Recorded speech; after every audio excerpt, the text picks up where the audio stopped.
जय माता दी मित्रों। आखिरकार होलिका दहन कब मनाएं, कब बनाएं मित्रों, होली कब मनानी चाहिए, इस पे बड़ी कन्फ्यूजन इस साल होने वाली है। और होलिका दहन कुछ विद्वान कहेंगे 2 मार्च को मनाएं, कुछ विद्वान कहेंगे कि 3 मार्च को मनाएं। तो ऐसे में कब मनानी चाहिए, और 3 मार्च को ही चंद्र ग्रहण का साया भी है मित्रों। तो ऐसे में आपको पता है कि होलिका दहन कहीं ना कहीं फाल्गुन मास की पूर्णिमा को होलिका दहन किया जाता, लेकिन वो होलिका दहन की जो फाल्गुन मास की पूर्णमासी वो 2 मार्च को पड़ रही है। 2 मार्च को भद्रा भी उसी समय पे शुरू हो रही है। तो कुछ विद्वान आपको कहेंगे कि भाई 3 मार्च को मना लो, 2 को मत मनाओ, क्योंकि पूर्णमासी आपकी 3 मार्च तक जा रही है। लेकिन 3 मार्च को मित्रों चंद्र ग्रहण का साया है, और चंद्र ग्रहण में शास्त्र बोलता है कि जब भी पर्व या त्योहार में सूर्य ग्रहण चंद्र ग्रहण पड़ जाए और भारत में दृश्य हो तो त्योहार को पूरा पूरा छोड़ना चाहिए।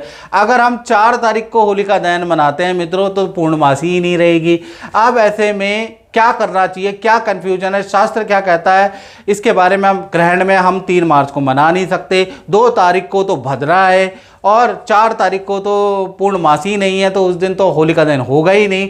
अब ऐसे में शास्त्र पे आपको अपनाना पड़ेगा। अगर टीवी में कार्यक्रम देखोगे तो कंफ्यूज हो जाओगे, बढ़ जाओगे विचारधारा में, क्योंकि टीवी में जबरदस्त पंडितों की लड़ाइयाँ होंगी, और एक कहेगा 2 को है, एक कहेगा 3 को, और नतीजा कुछ नहीं निकलेगा। इस कार्यक्रम में हम आपको पूरे डिटेल में शास्त्र के अनुसार, धर्म सिंधु के अनुसार आपको समझाने वाले हैं। तो ऐसे में क्या होता है, जब भी ऐसी कंफ्यूजन होती है ना, जब भद्रा हो और अगले दिन चंद्र ग्रहण हो, अगले दिन भी आप होलिका दहन नहीं कर सकते, तो ऐसे में हमें शास्त्र उठाना पड़ता है। तो शास्त्र के अनुसार धर्म सिंधु ये कहता है कि फाल्गुन मास पूर्णमासी को भद्रा काल रहित प्रदोष काल में ये होलिका दहन करना चाहिए। प्रदोष काल का मतलब होता है 6 से 9 बजे के बीच में रात्रि में आप जो है होलिका दहन कर सकते हैं, ये सामान्य नियम है। लेकिन वहीं पर धर्म सिंधु शास्त्र ये भी बोलता है कि कई बार वहाँ पर भद्रा आ जाती है। अब ऐसे में शास्त्र ये कहता है कि भद्रा को छोड़कर आपको होलिका दहन करना चाहिए। अब क्या है कि भद्रा मान लो कि बहुत लंबी है, और भद्रा जब अंत हो रहा है और उस समय पे पूर्णमासी भी खत्म हो रही है, तो ऐसे में फिर शास्त्र बोलता है कि या तो भद्रा की पूंछ में, मुख में नहीं, पूंछ में आप होलिका दहन कर सकते हैं। और इस बार भी मित्रों ऐसा ही हो रहा है, यानी कि इस बार 2 मार्च शाम को 5:56 से पूर्णमासी आरंभ हो रही है, और 3 मार्च को शाम को 5:08 तक पूर्णमासी रहेगी।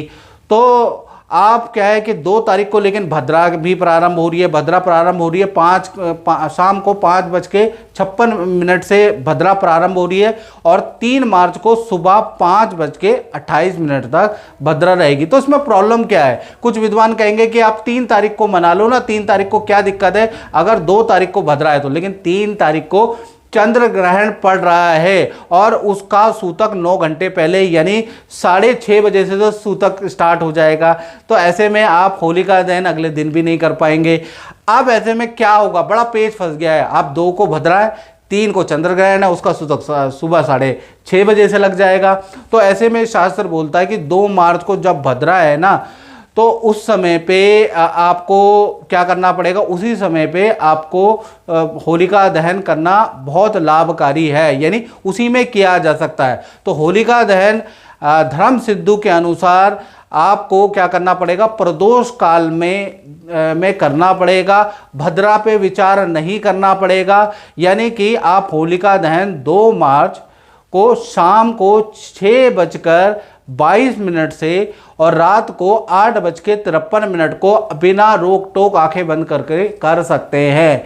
3 मार्च को सवाल ही नहीं पैदा होता, उस दिन चंद्र ग्रहण है और वो ग्रहण में पर्व छोड़ा जाता है। इसी प्रकार से जो रंग की होली है वो भी 3 मार्च को नहीं खेली जाएगी मित्रों, वो होगी 4 मार्च को। तो कुल मिला के जो शास्त्र ये बोलता है कि आपको भद्रा को नज़रअंदाज करना पड़ेगा, आपको क्या करना पड़ेगा, प्रदोष काल लेना पड़ेगा। और प्रदोष काल 2 मार्च 2026 में शाम को 6:22 से और रात को 8:53 तक मिलेगा, उसमें आप कर सकते हैं। यदि आप भद्रा का पूंछ देखना चाहते हैं तो भाई फिर आपको होली आपको मनानी पड़ेगी 2 मार्च की रात्रि को 2:30 बजे से 4:30 बजे भद्रा का पूंछ है, उसमें आप मना लीजिए। अगर आप शास्त्र के अनुसार चलते हैं तो ये 2 टाइम सबसे अच्छे हैं। इसके अलावा कोई टाइम नहीं है, सब बकवास है, सब विज्ञापन है मित्रों। और आप होली जो मनाएंगे वो 4 मार्च को रंग की होली मनाएंगे, यानी कि अब आप समझ गए होंगे कि 2 मार्च को आपको होलिका दहन करना है और टाइम मैंने बता दिया, और 4 मार्च को रंग की होली, क्योंकि 3 मार्च को ग्रहण है। 3 मार्च को किसी भी प्रकार से आप होलिका दहन नहीं कर सकते। तो मित्रों, इस कार्यक्रम में इतना ही। मुझे दीजिए इजाजत। जय माता दी।